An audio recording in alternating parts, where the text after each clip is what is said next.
इसके बाद इस स्ट्रक्चर को हम क्या बोलते हैं, पोलन ग्रेन बोलेंगे। क्या बोलेंगे, पोलन ग्रेन। अब देखो पोलन ग्रेन जब आज बन जाता है इसका, तो उसमें पोलन ग्रेन में क्या क्या कंडीशन, क्या क्या चेंज होते हैं इस माइक्रोस्पोर में, क्या होगा।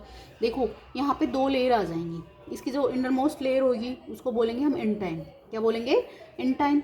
ये जो एंटाइन है वो किसकी बनी होगी, सेलुलोज प्लस पैक्टीन की बनी होती है। किसकी बनी होती है, सेलुलोज प्लस पैक्टीन की। और की जो आउटर मोस्ट लेयर होती है उसको हम बोलते हैं एक्साइन। क्या बोलेंगे, एक्साइन। ये जो एक्साइन है वो एक केमिकल से, एक सब्सटेंस से बनी होगी जिसको बोलते हैं स्पोरोपोलेनिन। क्या बोलेंगे, स्पोरोपोलेनिन। ठीक है, इस स्पोरोपोलेनिन अपने जो अर्थ पे सबसे हार्डेस्ट सब्सटेंस माना जाता है, जो can not be degraded by any enzymes और एसिड। किसी से भी डिग्रेड नहीं होता। डिग्रेड मतलब खत्म नहीं किया जा सकता इसको, ये एज इट इज रहता है कई सालों तक भी, कभी खत्म नहीं होता है। ठीक है, तो एक्साइन है।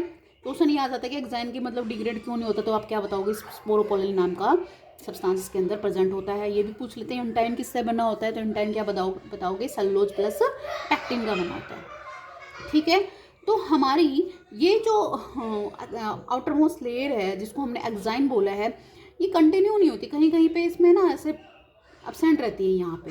ठीक है, इन्हीं एब्सेंटेज को हम क्या बोलते हैं, जर्मपोर। जहाँ से जर्मपोर, क्योंकि जो मेल गैमेट बनेगा, ठीक है, तो वो फीमेल गैमेट में जब ट्रांसफर होगा तो क्या होगा, मतलब यहाँ से पोलन ट्यूब निकलेगी, तभी तो मेल गैमेट बाहर निकलेंगे, रिलीज होंगे यहाँ से।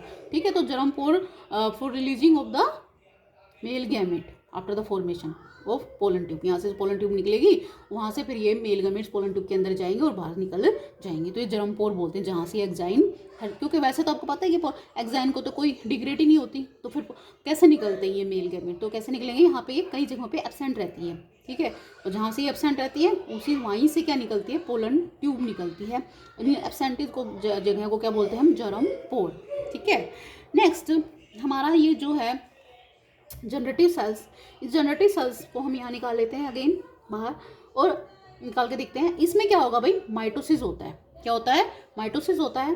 और जैसे इसमें माइटोसिस होगा, एन है ये हमें पता है, और एन से इसकी प्लोरिटी चेंज नहीं होगी, ये भी क्या होगी, माइटोसिस से 1 से 2 सेल्स बन जाती है, हमें पता, डबल हो जाते हैं। और कंडीशन क्या रहती है, हैप्लोइडी रहती है, एन। तो कितने मेल गैमेट्स बन जाते हैं, 2 मेल गैमेट्स बन जाते हैं। कितने मेल गैमेट्स बन जाएंगे, 2 मेल गैमेट्स। और इसी को प्रोसेस को क्या बोलते हैं, माइक्रोगैमेटोजेनेसिस। क्या बोलते हैं इसको, microgametogenesis, the formation of male gametophyte from microspore. ठीक है, इस बन गए हमारे 2 मेल गैमेट्स। ठीक है, अब देखो एक हमारी एनसीईआरटी में भी एक लाइन लिखी हुई है, वो ये है कि भाई 60% जो एंजियोस्पर्म है हमारे, 60% उनमें क्या होता है, ये जो पोलन ग्रेन होते हैं वो सैड एट 2 सेल स्टेज, मतलब सैड हो जाते हैं, बाहर निकल जाते हैं माइक्रोस्पोरेंजियम से। कितनी सेल स्टेज पे, 2 सेल स्टेज पे। कितने परसेंट, 60%। 2 ही सेल्स बनती हैं, कौन कौन सी, ये वेजिटेटिव सेल्स और जनरेटिव सेल्स। मतलब माइटोसिस इसमें नहीं होता है, किसमें, जनरेटिव सेल्स में मतलब मेल गैमेटोफाइट इनमें नहीं बनेंगे, मेल गैमेट्स नहीं बनते हैं। किसमें, 60% एंजियोस्पर्म प्लांट्स में ये पोलन ग्रेन 2 सेल स्टेज पे ही बाहर निकल जाते हैं। और 40% एंजियोस्पर्म में, ये जो एंजियोस्पर्म है उनमें shed their pollen grain at 3 cell stage. मतलब 40% जो होते हैं ना, उनमें पोलन ग्रेन में ये माइटोसिस हो जाती है, और कितना मतलब मेल गैमेट ऑलरेडी बन जाते हैं। ठीक है, तो 3 सेल स्टेज में वो रिलीज बाहर होते हैं, जैसे 3 बन जाएंगी। बट ये 60 वाले कब बनते हैं, ये जब ये पोलन ग्रेन जो हमारा फीमेल पार्ट है स्टिग्मा के ऊपर गिर जाएंगे ना, उसके बाद इसमें जनरेटिव सेल्स में माइटोसिस होगी, उसके बाद मेल गैमेटोस मतलब मेल गैमेट्स बनते हैं 60% में।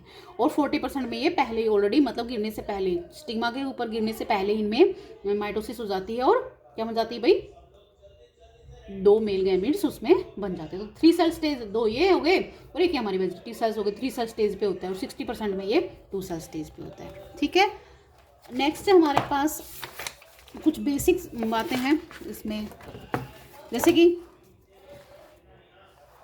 ये हमारी प्लांट बॉडी है, मैंने बताया था प्लांट बॉडी मतलब माइक्रोस्पोर बनाने वाली बॉडी।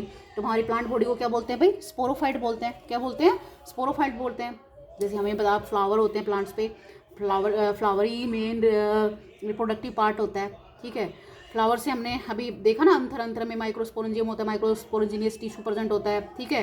और इससे क्या निकलते हैं, माइक्रोस्पोर निकलते हैं। माइक्रोस्पोर से क्या, माइक्रोस्पोर में क्या होता है, पहले मियोसिस, मियोसिस से वो क्या बनते हैं, पहले माइक्रोस्पोरोजेनियस टिश्यू एमएमसी होती है, फिर उसमें म्यूसिस होता है, म्यूसिस से क्या बन गए, माइक्रोस्पोर, माइक्रोस्पोर में क्या होगा भाई, माइटोसिस होती है, माइटोसिस से पोलन ग्रेन बनती है। फिर अगेन इन पोलन ग्रेन में क्या होगी, अगेन माइटोसिस होगी और 2 मेल गैमेट्स बन जाते हैं, ठीक है। ये पूरी प्रोसेस है। जैसे स्पोरोफाइटिक बॉडी है प्लांट बॉडी, इसमें म्यूसिस हो गया, म्यूसिस से स्पोर बने, स्पोर से फिर इनमें माइटोसिस हुई, माइटोसिस से हमारे पोलन ग्रेन, इन पोलन ग्रेन को क्या बोलते हैं, गैमेटोफाइट। क्या बोलेंगे, गैमेटोफाइट। तो ये कई बार क्वेश्चन पूछ लेते हैं कि फर्स्ट गैमेटोफाइटिक बॉडी प्लांट में कौन बनती है, मतलब क्या क्या बोलते हैं उसको, तो क्या होंगे, पोलन ग्रेन, ठीक है।